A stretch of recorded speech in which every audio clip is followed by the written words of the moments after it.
ఫలం. చూడండి, ఆమేన్. హల్లెలూయా. ఏది కావాలో ఒక క్రైస్తవుడికి ఆమేన్ ఆరో పరిమాణం కావాలి. ఏ కావాలా? ఆరో పరిమాణం. ఆమేన్. ఇదిగో వెలుగు పదార్థము కాలము విజ్ఞానము సాయించు. ఆమేన్. ఐదో పరిమాణం అందరికి ఉన్నది. ఆరో పరిమాణము ఆమేన్ అది విశ్వాసం ఉన్న వరకు ఆమేన్ ఆరో జ్ఞానేంద్రం ఉంటుంది. విశ్వాసం ఉన్న వరకు మాత్రము ఆరో జ్ఞానేంద్రం ఉంటుంది. ఆరో జ్ఞానేంద్రం ఎవరు? మోషే చూసిండు. ఆరో జ్ఞానేంద్రము యోబు చూసిండు. ఆరో జ్ఞానేంద్రము ఇదిగో అబ్రహాము చూసిండు. దూత దూత దూత అమ్మాయి అమ్మాయి అందరూ పైకెత్తుదాము చేతులు. నీవు జీవవృక్షం తినాలా? జీవవృక్షం తినాలా? మంచి చెట్టు వృక్షము నీవు తినవద్దు. ఆమేన్ ఆమేన్. చూడండి, నీవు జీవవృక్షం నుండి దూరంగా ఉన్నావు. ఎక్కడున్నావు? ఎలా దూరంగా ఉన్నావు? లోక జ్ఞానం ద్వారా, లోక తెలివితేటం ద్వారా, లోకకి ఇలాగుండాలి అలాగుండాలి. అయ్యా, దేవుడు నీకు దర్శనం చూపెట్టాలా? దేవుడు నీతో మాట్లాడలేకపోతున్నా, దేవుడు నీతో వ్యవహరించలేకపోతున్నా. నీవు పరిశుద్ధాత్మ కలిగి ఉండు. దేవుడిని ఆధారపడవు. నీ తెలివి కాదు, నీ జ్ఞానం కాదు. ఆమేన్. నీవు ఒకసారి రెండు వృక్షాల యొక్క కూడిలేవు. మీరు మేధవులైన ఉన్నతను తయారు చేయగలరు, అది నిజం. మరియు గొప్ప తత్వవేత్తలను కానీ మనకు అటువంటి తత్వవేత్తలు అవసరం లేదు.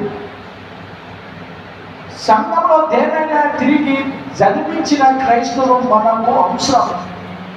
ఎలాంటి వారు అవసరం? తిరిగి జన్మించిన క్రైస్తవులు అవసరం. సంఘంలో అవసరం. తిరిగి జన్మించిన క్రైస్తవులు సంఘంలో అవసరం. తిరిగి జన్మించిన క్రైస్తవులు ఏం చేస్తారు? వాక్యం సరిగ్గా నడవాలనుకుంటారు. దేవుని పరిచయంలో ఎదగాలనుకుంటారు. వాక్యం సరిగ్గా జీవించాలనుకుంటారు. వాక్యంలో ఉండాలనుకుంటారు. దేవుడు ఉండాలనుకుంటాడు. తిరిగి జన్మించిన క్రైస్తవుడు ప్రార్థన చేయకుండా ఉండలేడు. తిరిగి జన్మించిన క్రైస్తవుడు వాక్యం వినకుండా ఉండలేడు. తిరిగి జన్మించిన క్రైస్తవుడు వర్తమాన చదువుకుని ఉండలేడు. తిరిగి జన్మించిన క్రైస్తవుడు పరిశుద్ధ గ్రంథం చదువుకుని ఉన్నాడు. హల్లెలూయా. ఇక్కడ ఉన్నారా? హల్లెలూయా. ఓ చూడండి, తిరిగి జన్మించిన క్రైస్తవులు కాకపోతే దేవునికి అవసరం లేదట. ఒక విషయం చెప్తారు. కానీ ఏదో తోటలో దయ్యం మానవు యొక్క శిరస్సు ఎన్నుకున్నారు. అయ్యా, ఏదో తోటలో దయ్యం ఎక్కడ పట్టుకున్నది? శిరస్సును పట్టుకున్నది, తలని పట్టుకున్నది. ఇప్పుడు కూడా ఏం పట్టుకుంటది? తలని, తల దగ్గరే పట్టుకుంటది. దేవుడేమో హృదయాన్ని పట్టుకుంటాడు. దయ్యం ఏం చేస్తుంది? తల. పిచ్చి పిచ్చి ఆలోచన, ఈ తలకాయని పట్టుకుంటుంది. ఇలా ఉండాలా, అలా ఉండాలా, ఇలా ఉండాలా, రోజుకి ఎన్ని ఆలోచనలు ఆలోచిస్తావో, ఇక్కడ వచ్చేవారికి కూడా ఎన్ని ఆలోచనలు ఆలోచించావో, ఇప్పుడు కూర్చున్నప్పుడు కూడా ఎంత ఆలోచిస్తున్నావో, ఎన్ని చెత్త ఉన్నదో, బుర్ర నుండి చెత్తే. హల్లెలూయా. దెయ్యం ఏమనుకుంటుంది? తలకాయని మాడుకుంటానే. కూర్చున్నా కూడా వాక్యం వినిపించదు, కూర్చున్నా కూడా సరిగా వినిపించదు. ఇక్కడ కూర్చున్నా కూడా ఏదో ఆలోచిస్తుంటావు, ఏదో చేస్తుంటా. దయ్యమే చేస్తుంది, నీ తలకాయనే పట్టుకుంటా. హల్లెలూయా, హల్లెలూయా. ఇక్కడ ఉన్నారా ప్రియ సహోదరి సహోదరుడా? వాక్యం అంటున్నది, దేవుడు తన హృదయమును ఎన్నుకున్నాడు. దేవుడు హృదయాన్ని ఎన్నుకుంటాడు. మరియు ఇప్పుడు దయ్యం వివేకము తెలివి కలిగిన వారిలోకి వచ్చి మరియు వాడి యొక్క మతమును వేదాంతులు యొద్దకు తీసుకొని వస్తాడు. హల్లెలూయా. తెలివైన వారిని పట్టుకుంటాడు, బోధకమైన వాళ్ళు పట్టుకుంటాడు, ఇంకా వివేచన కలిగిన వాళ్ళు పట్టుకుంటాడు.